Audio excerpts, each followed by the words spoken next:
এই গরমে কিন্তু টকটক জাতীয় খাবার ভালোই লাগে, তাই আজ আমিও তৈরি করে ফেললাম কাগজি লেবু দিয়ে একটু টকটক করে রুই মাছ। সেটাই তোমাদের সাথে শেয়ার করব। প্রচণ্ড গরম, কিছুই ভালো লাগছে না, কিন্তু আমাদের খেতে তো হবে। এখন এখানে কয়েক পিস মাছ নিলাম, লবণ আর একটু লেবুর রস দিয়ে মেখে নেব।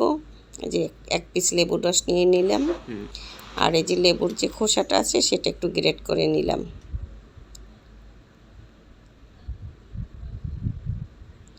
হয়ে গেলে এখন ভালো করে মেখে 5 মিনিটের মতো রেখে দেব।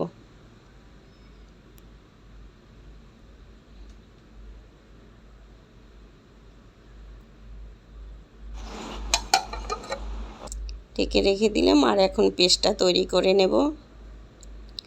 এখানে যা যা দিলাম,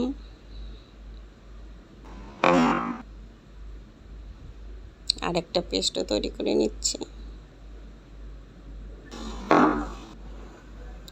চলে আসলাম রান্নাঘরে। মাছটা রান্না করব সরিষার তেল দিয়ে, আর একটু কড়া করে ভেজে নেব।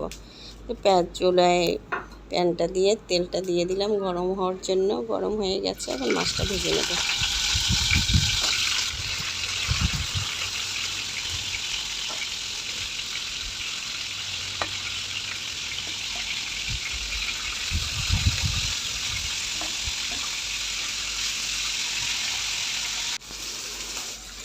মাছটা একটু কড়া করে ভেজে নিলাম, হয়ে গেল। এখন উঠিয়ে নিচ্ছি।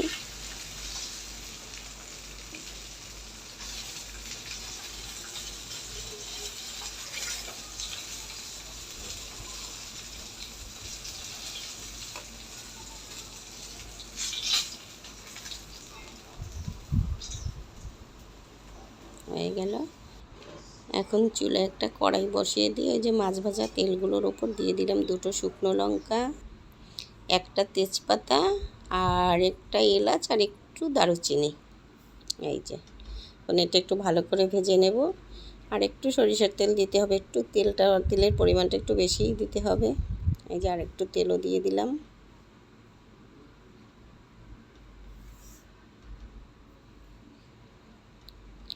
ভাজা হয়ে গেলে এখন পেস্ট করা মশলাটা দিয়ে দিলাম। এটার ভিতরে ছিল আদা, রসুন, পেঁয়াজ আর কাঁচামরিচ। এটা তো ভালো করে কষিয়ে নেব, কাঁচা পেঁয়াজের গন্ধটা যেন চলে যায়।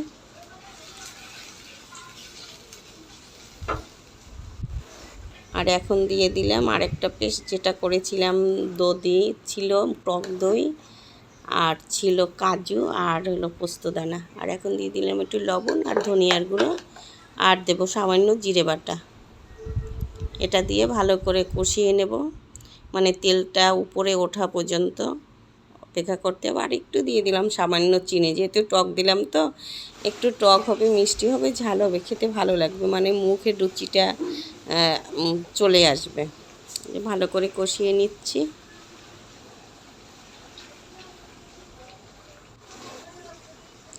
তেলটা উপরে চলে আসছে। এখন দিয়ে দিলাম পরিমাণ মতো জল। জলটা ফুটে ওঠা পর্যন্ত অপেক্ষা করতে হবে। ফুটে উঠলে মাছগুলো দিয়ে দেব।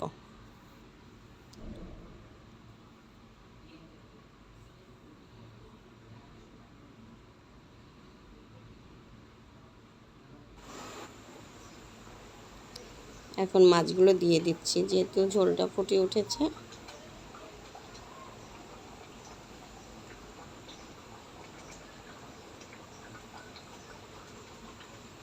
এখন কিছুটা সময় এভাবে রেখে দেব, জালটা মিডিয়াম করে, যে মাছের ভিতরে জানি ঝোলটা ঢোকে। এবং মাছটা, এই যে মাছটা প্রায় হয়ে আসছে। এখন আরেকটু দিয়ে দিলাম লেবুর রস, একটু টকটক বেশি হবে এই কারণে।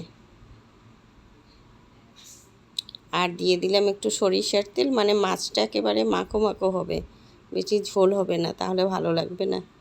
কাঁচা সরিষার তেল একটু ছড়িয়ে দিলাম।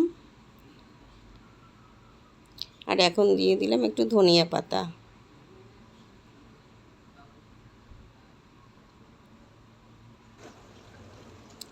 ধনিয়া পাতাটা একটু সব দিকে ছড়িয়ে দিলাম, আর একটু নেড়ে চেড়ে দিলাম।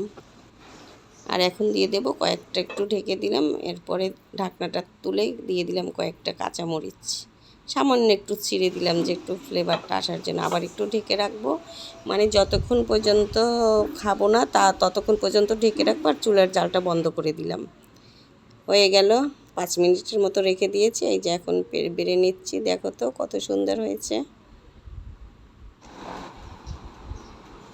হয়ে গেল, এই গরমে তোমরাও এটা ট্রাই করতে পারো, অনেক টেস্ট হয়েছে।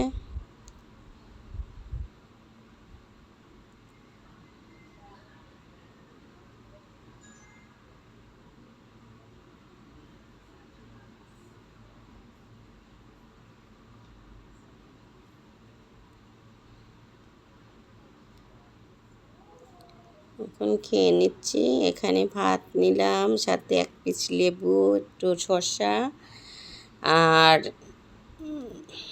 পেঁয়াজ। মানে অনেক টেস্ট হয়েছে, গরমের জন্য এটা খুবই পারফেক্ট। তোমরাও ট্রাই করতে পারো, কারণ গরমে কিন্তু টক জাতীয় খাবারটা একটু ভালোই লাগে, আমাদের রুচিটাও চলে আসে।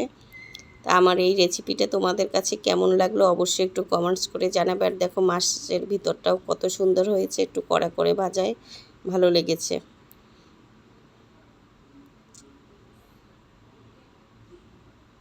রেসিপিটা যদি তোমাদের কাছে ভালো লাগে অবশ্যই একটু আমাকে কমেন্ট করে জানাবে। Bye bye, tata.